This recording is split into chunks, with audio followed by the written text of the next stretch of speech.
Selamat pagi Bapak Ibu dan saudara-saudaraku, salam sejahtera bagi kita sekalian. Apa kabar pagi ini?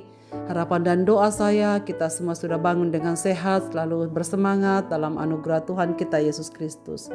Semoga roh Tuhan memimpin kita pada pagi hari ini, merendahkan diri di hadapannya untuk menerima sabdanya. Semoga menjadi pandu kita untuk berjalan di hari ini. Mari saudaraku, kita merenungkan firman Tuhan satu ayat dari Yesaya pasal 50 ayat 4 demikian. Tuhan Allah telah memberikan kepadaku lidah seorang murid, supaya dengan perkataan aku dapat memberi semangat baru kepada orang yang letih lesu. Setiap pagi ia mempertajam pendengaranku untuk mendengar seperti seorang murid. Kekuatan kata-kata. Saudara-saudaraku, ada cerita serombongan kata-kata sedang melakukan perjalanan menuju tempat pemukiman yang baru. Namun dalam perjalanan terjadilah hujan yang sangat deras. Dan ternyata di dalam perjalanan itu di tengah jalan ada dua lubang yang besar. Dua kata yang dengan tidak sengaja akhirnya terjerumus ke dalam lubang itu. Kata-kata yang lain sejenak menghentikan perjalanannya dan mencoba menolong yang jatuh ke dalam lubang yang dalam. Namun apa daya, mereka tak punya kekuatan untuk mengangkat teman-temannya yang sudah ada di dalam lubang itu. Ketika dilihat bahwa lubang tersebut dalam, hampir semuanya sepakat bahwa kedua rekannya itu tipis harapan untuk tetap hidup. Kedua kata yang terperosok berusaha melompat untuk keluar dari dalam lubang. Lalu teman-temannya berusaha memberi pertolongan melalui teriakan mereka ke bawah lubang itu. Tetapi akhirnya mereka menyadari bahwa apalah artinya teriakan itu tak akan mampu mengangkat teman-temannya yang terjerumus itu. Sebagian besar berteriak bahwa percuma saja melakukan hal itu karena mustahil bisa keluar dari lubang tersebut. Salah satu kata terpengaruh oleh suara teman-temannya itu. Lalu ia melompat sekali lagi dan ia jatuh terjerembab dan mati. Namun mengherankan yang satu terus-menerus melompat. Ketika teriakan semakin keras supaya ia tidak membuang-buang tenaga terakhirnya, ia justru semakin mengerahkan tenaganya untuk melompat. Akhirnya kata itu pun berhasil keluar dari lubang tersebut. Dan ketika ia keluar, teman-temannya datang mengerumuni dan mendekati dirinya dan bertanya kepadanya, "Kenapa terus melompat? Padahal kami sudah teriaki berkali-kali untuk jangan melompat karena itu percuma." Ia malah menjawab dengan penuh senyum, "Terima kasih karena kalian memberikan semangat kepadaku. Terima kasih karena kalian terus-menerus memberikan saya pertolongan, menyemangatiku sehingga saya terus berkuat untuk harus sampai ke atas. Terima kasih ya, terima kasih ya." Teman-temannya bertanya, "Mengapa engkau tidak terpengaruh seperti teman yang satu itu? Mengapa engkau terus beranjak naik?" Lagi-lagi ia hanya berkata dengan senyum, "Terima kasih ya, terima kasih atas bantuannya." Sekarang jelaslah bahwa kata itu rupanya tuli. Ia tidak bisa mendengar apa yang dikatakan teman-temannya. Teriakan teman-temannya itu dilihatnya sebagai penyemangat baginya. Dikira kata-kata yang menyemangati dirinya terus-menerus, ternyata sebenarnya kata-kata yang sedang melemahkan. Tidak usah karena itu akan percuma. Kisah ini menekankan pentingnya kata-kata yang keluar dari mulut seseorang. Kekuatan kata-kata yang memberi semangat menjadi motivasi untuk terus berusaha dan berjuang, walau terasa berat. Sebaliknya ada juga kata-kata yang mematikan semangat atau memadamkan harapan, mengecilkan semangat. Tetapi kata yang gagal adalah korban yang menerima kata-kata yang melemahkan semangat itu. Beruntung kata yang tuli itu selamat karena merasa dipacu semangatnya dalam perjuangan itu. Saudara sekalian, itulah sebabnya Nabi Yesaya berkata, "Tuhan Allah telah memberikan kepadaku lidah seorang murid, supaya dengan perkataan aku dapat memberi semangat baru kepada orang yang letih lesu." Setiap pagi siap dipertajam pendengarannya. Ia tidak hanya mendengarkan dirinya sendiri, kemauannya sendiri, juga suaranya sendiri. Lebih daripada itu, ia merasa perlu mendengarkan suara Tuhan.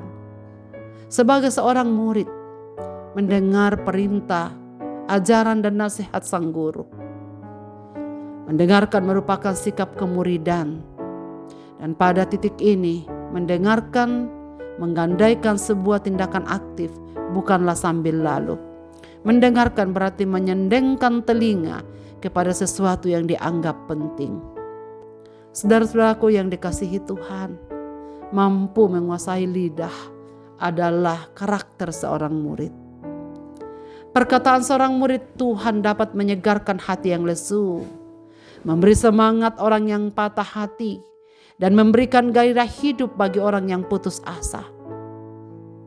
Begitu berkuasa kata-kata, sebab perkataan yang penuh dengan kasih dan penghiburan akan menjadikan seseorang akan memiliki semangat baru untuk terus berjuang dari segala keterpurukan, kelemahan, dan apa yang sedang digumuli. Saudara sekalian, apabila mengadakan kunjungan kepada seseorang yang sakit, yang lemah, dan mendengarkan kata-kata dari seseorang yang menyemangati, sangat berarti bagi orang tersebut. Apabila ia berkunjung ke teman yang kesusahan, orang yang kesusahan itu akan dihiburkan melalui perkataannya. Di mana-mana ia menyebarkan perkataan yang mengandung berkat. Itulah lidah seorang murid. Tak ada salahnya saudara sekalian kita memberikan kata-kata yang membangkitkan semangat dan memotivasi untuk maju. Hal ini dapat memberikan dampak positif secara moral, membangkitkan semangat, dan meningkatkan produktivitas. Sebaliknya, jika tidak ada apresiasi dan penghargaan, tetapi justru caci maki tanpa memberikan solusi, itu malah menumbuhkan hal yang buruk, menggoyahkan dan akhirnya melemahkan semangat seseorang untuk terus berjuang. Dalam dunia pendidikan dan keluarga, saudara sekalian, kata-kata sangat berpengaruh. Orang tua yang mendidik anaknya dengan perkataan yang positif akan cenderung merekam setiap perintah, nasihat, dan kata-kata orang tuanya. Jika ia mendengar kata-kata yang positif, hasilnya bisa diharapkan anak-anak pun akan berkata-kata positif dan memberi semangat. Tetapi jika semua serba negatif, akan timbul dampak buruk dan kontraproduktif bagi anak-anak dan bagi siapapun yang mendengarnya.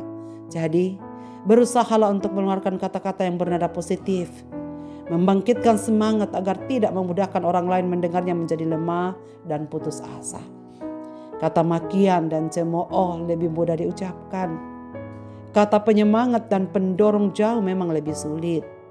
Namun, seseorang yang berjiwa pemimpin tetap suka memotivasi, memberi semangat, dan berkata-kata secara positif. Saudara sekalian, kata-kata apa yang lebih banyak keluar dari mulut kita setiap harinya, yang didengar dan tersampaikan kepada orang lain? Semoga kita selalu menyadari bahwa Allah memberikan kita lidah seorang murid, supaya dengan perkataan kita dapat memberi semangat baru kepada orang yang letih lesu. Setiap pagi kita dipertajam dengan pendengaran akan firman Tuhan, mendengar seperti seorang murid, agar kita memberi semangat dan penguatan kepada orang-orang lain yang membutuhkan. Mari kita berdoa. Bapa di surga, Bapa di dalam nama Yesus Kristus, terima kasih banyak untuk firman-Mu pada pagi ini. Kuasa dari kata-kata sangat berdampak baik ataupun buruk bagi orang lain di sekitar kami. Maka ajarlah kami untuk memiliki lidah seorang murid. Dan biarlah Roh-Mu terus-menerus mempertajam pendengaran kami, agar dengan perkataan yang selaras dengan firman-Mu, kami dapat menguatkan, meneguhkan, menyemangati orang-orang yang letih lesu, agar mereka memperoleh semangat, memperoleh dorongan untuk terus maju dan berjalan bersama dengan Tuhan. Walaupun berat perjalanannya, tetapi mereka tidak akan berhenti dan patah semangat, melainkan akan terus berjalan bersandar di dalam tangan pimpinan-Mu. Terima kasih Tuhan untuk firman-Mu pada pagi ini. Maka tolonglah kami untuk menjadi seorang murid yang baik. Ke dalam tangan kasih-Mu Bapa kami serahkan aktivitas hidup kami sepanjang hari ini. segenap pendengar renungan pagi dimanapun mereka berada, biarlah hari ini kami bersama-sama bertekad untuk memiliki lidah seorang murid. Di dalam dan demi nama Yesus Kristus kami berdoa. Amin. Selamat beraktivitas Bapak Ibu dan saudara-saudaraku. Tuhan Yesus memberkati kita sekalian.